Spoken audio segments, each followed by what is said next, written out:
I got so much motherfucking design on right now. Break it down, bring it back, make it clap. I got 3 old thoughts, new guap, where that thing, bitches on my line, and you know. Assalamualaikum warahmatullahi wabarakatuh. Salam sejahtera untuk kita semua. Salam Om Swastiastu, Namo Buddhaya, salam kebajikan. Tapi pun, izin memperkenalkan diri, nama saya Devi Wulandari, NPM 230-31010, jurusan Akuntansi Syariah kelas B, IAIN Metro. Video kali ini saya buat untuk memenuhi tugas mata kuliah Manajemen Investasi Pasar Modal Syariah yang diampu oleh Bapak Berwin Anggara, MSAK QRMA. Baiklah, di sini saya akan menjelaskan tentang konsep pasar modal syariah di Indonesia. Apa saja sih tentang konsep pasar modal syariah di Indonesia? Yang pertama yang harus kita ketahui adalah sejarah pasar modal syariah di Indonesia. Oke, sejarah pasar modal syariah di Indonesia itu dimulai pada tanggal 3 Juli 1997, tepatnya diterbitkannya Reksadana Syariah oleh PT Dana Reksa Investment Management (DIM). Kemudian, 3 tahun kemudian, tanggal 3 Juli tahun 2000, diluncurkannya Jakarta Islamic Index atau biasa disebut JII, yang merupakan hasil kolaborasi antara Bursa Efek Jakarta dan DIM. Dengan hadirnya indeks tersebut, para pemodal telah disediakan saham-saham yang dapat dijadikan sarana berinvestasi sesuai dengan prinsip syariah. Selanjutnya, tonggak penting dalam pasar modal syariah itu dikeluarkan pada Fatwa nomor 20 garing DSN MUI garing 4 tahun 2001 tentang pedoman pelaksanaan investasi untuk reksadana syariah pada tanggal 18 April tahun 2001. Kemudian setelah lahirnya Fatwa Dewan Syariah Nasional Majelis Ulama Indonesia ini diikuti dengan keluarnya obligasi syariah Mudatabah pertama kali, yaitu oleh PT Indosat Tbk pada September tahun 2002.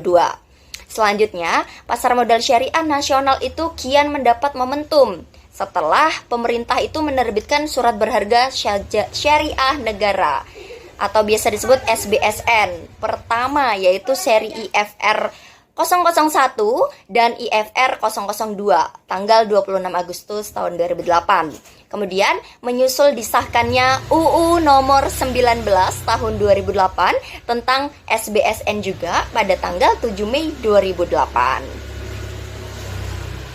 Oke, selanjutnya pada tahun 2011 menjadi batu loncatan yang cukup luar biasa di mana perkembangan pasar modal syariah dengan hadirnya indeks saham syariah Indonesia yang meliputi seluruh saham syariah di BI pada tahun yang sama, di mana hadir juga Syariah Online Trading System atau SOTS sebagai sarana transaksi saham syariah berbasis internet yang sudah cukup baik. Kemudian pada tahun 2013 dengan beroperasinya Bank Syariah Mandiri sebagai bank rekening dana nasabah atau RDN syariah pertama kali dan diluncurkannya ETF syariah pertama juga di BEI. Kemudian setahun kemudian Bank Panin Syariah melantai di bursa sebagai emiten perbankan syariah pertama. Oke, selanjutnya kita lihat logo pasar modal syariah Indonesia. Oke, seperti ini logo pasar modal syariah, ada lambangnya warna hijau dan warna kuning, kemudian ada berinvestasi yang amanah, di mana konsep logo pasar modal syariah ini terinspirasi oleh semburan air mancur yang memiliki filosofi kesejahteraan dan kemakmuran yang dibagikan secara adil dan merata. Nah, selanjutnya pasar modal itu, khususnya pasar modal syariah Indonesia itu memiliki visi, misi, dan peran. Oke, apa sih visi misinya? Baik, visinya itu menjadi pasar modal syariah yang memberikan kontribusi signifikan bagi perekonomian nasional, berkeadilan, dan melindungi kepentingan masyarakat. Kemudian misinya yang pertama menjadikan pasar modal syariah sebagai sarana pembiayaan bagi pemerintah dan sektor swasta, serta sebagai sarana investasi pilihan masyarakat. Yang kedua, mewujudkan pasar modal syariah yang tumbuh, stabil, berkelanjutan, dan akuntabel. Yang ketiga, mewujudkan sumber daya manusia, pasar modal syariah yang berkualitas dan amanah.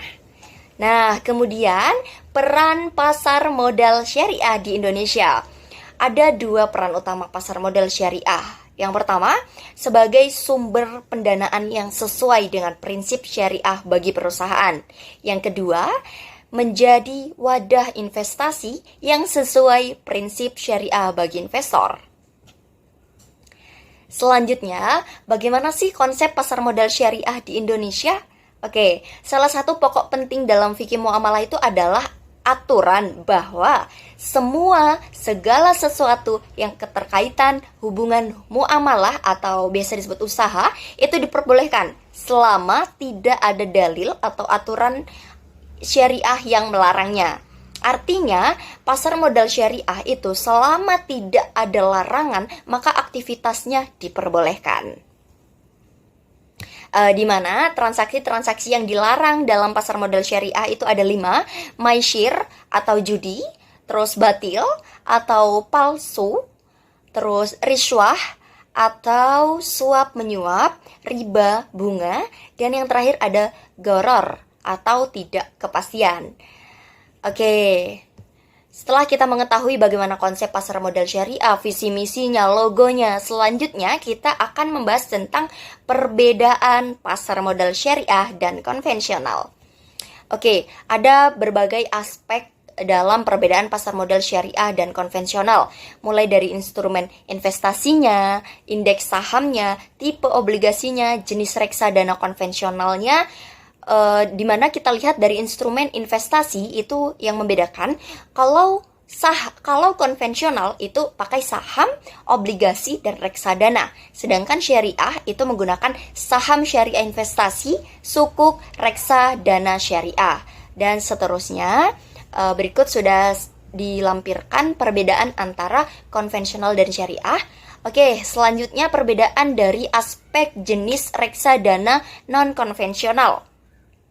Yang konvensional itu ada reksadana dolar, reksadana terproteksi, reksadana indeks, sampai reksadana penyertaan terbatas. Dan di syariah itu ada reksadana dolar syariah sampai reksadana syariah berbasis sukuk. Oke, aspek selanjutnya yang membedakan antara pasar modal syariah dan konvensional. Dari aspek ketentuan keuangan. Kalau di konvensional itu tidak ada pembatasnya, sedangkan di syariah itu total pendapatan non-syariah maksimal 10%. Dan ada aspek ketentuan pengelolaan reksadana, kemudian yang terakhir ada dewan pengawas syariahnya, di mana konvensional itu tidak ada, sedangkan di syariah itu ada. Oke. Selanjutnya kita masuk ke dalam landasan pasar modal syariah di Indonesia, di mana landasan-landasan itu peraturan-peraturan yang mengatur tentang pasar modal syariah yang digunakan sebagai landasan dalam menjalankan sebuah pasar modal syariah di Indonesia. Oke, yang pertama itu pengertian prinsip syariah di pasar modal itu diatur pada peraturan OJK nomor 15/POJK.04/2015 tentang penerapan prinsip syariah di pasar modal. Kemudian dalam fikih muamalahnya itu bersumber pada fatwa DSN MUI dan landasan hukum positif yang merujuk pada undang-undang dan peraturan OJK. Kemudian ada peraturan DSN itu dibentuk dengan SK Majelis Ulama Indonesia nomor Kep 754-MUI-2-1999 tentang pembentukan DSN MUI, di mana yang dilatar belakangi makin berkembangnya suatu lembaga keuangan syariah sehingga dipandang perlu adanya lembaga yang akan menampung berbagai masalah yang memerlukan fatwa agar diperlukan kesamaan dalam penanganan dari masing-masing dewan pengawas syariahnya yang berada di LKS-nya gitu. Oke, selanjutnya kita akan membahas tentang tugas utama dari DSN MUI. Tugasnya itu ada 3. Yang pertama, menumbuh kembangkan penerapan nilai-nilai syariah dalam aktivitas keuangan dan ekonomi. Yang kedua, mengeluarkan fatwa atas jenis-jenis kegiatan keuangan syariah. Yang ketiga, mengeluarkan fatwa atas produk dan jasa keuangan syariah. Dan yang terakhir, mengawasi penerapan fatwa yang telah dikeluarkan. Berikut adalah tugas-tugas dari DSN MUI. Oke, selanjutnya landasan fikih pasar modal syariah di Indonesia. Setelah kita mengetahui landasan-landasan pasar modal syariah, selanjutnya ada landasan fikihnya. Oke, landasan fikihnya itu yaitu fikih muamalah, di mana segala aktivitas di pasar modal syariah itu diperbolehkan sepanjang tidak ada larangan atau hukum syariah yang ditetapkan. Adapun aktivitas pasar modal syariah yang dilarang menurut syariah itu seperti unsur gharar, riba, maisir, riswah, maksiat, dan zolim. Kemudian, salah satu landasan fikih dalam pasar modal syariah itu ada fatwa Dewan Syariah Nasional Majelis Ulama Indonesia atau biasa disebut DSN MUI yang tadi tugasnya ada 3. Kemudian seluruh transaksi dan sekuritas dalam pasar modal syariah harus sesuai dengan fatwa DSN MUI. Bahkan peraturan-peraturan OJK mengenai pasar modal syariah pun menggunakan fatwa dalam penyusunannya, begitu.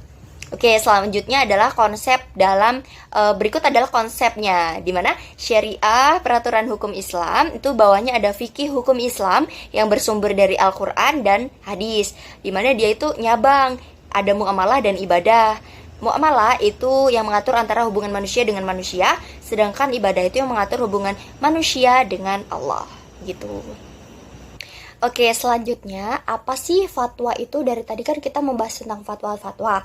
Oke, fatwa itu dalam bahasa itu artinya penjelasan atau penerangan. Sedangkan pengertiannya itu penjelasan hukum syariah dalam suatu persoalan sebagai jawaban para ulama atas pertanyaan yang telah diajukan oleh peminta fatwa. Di mana fatwa tentang pasar modal syariah itu DSN MUI itu sebagai berikut, ada 16. Kemudian landasan hukum pasar modal syariah di Indonesia. Tadi ada landasan fikihnya, sekarang landasan hukumnya. Landasan hukumnya itu ada Undang-Undang Nomor 8 Tahun 1995 tentang pasar modal, undang-undang dan peraturan terkait lainnya, serta peraturan OJK, di mana peraturan OJK-nya itu sebagai berikut yang mengatur tentang pasar modal syariah Indonesia. Oke, selanjutnya yang terakhir ada jenis-jenis akad dalam pasar modal syariah.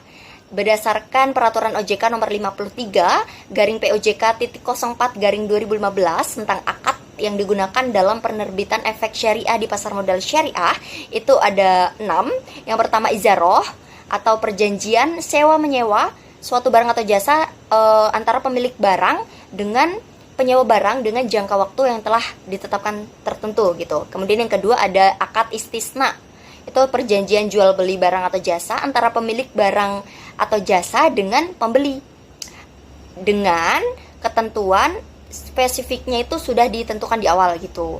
Kemudian ada akad kafalah, di mana perjanjian penjaminan barang atau jasa antara pemberi jaminan dengan pemilik barang atau jasa dan pengguna barang atau jasa. Yang keempat ada akad mudharabah. Itu merupakan perjanjian kerjasama antara pemilik modal dan pengelola modalnya. Yang kelima ada akad musyarakah, adalah perjanjian kerjasama antara dua belah pihak atau lebih, di mana masing-masing pihak itu menyetorkan modal sesuai dengan kesepakatan yang telah disepakati. Dan yang terakhir ada akad wakalah, yang merupakan perjanjian pemberian kuasa antara pemilik aset dan penerima kuasa aset. Baiklah, cukup sekian yang dapat saya sampaikan. Semoga bermanfaat. Kurang lebihnya saya mohon maaf dan kepada Allah saya mohon ampun. Saya akhiri. Penano baso singkampun kimale wat saya nyimba di mate gupe sikam kilui mahap ngalimpurapun. Wassalamualaikum warahmatullahi wabarakatuh.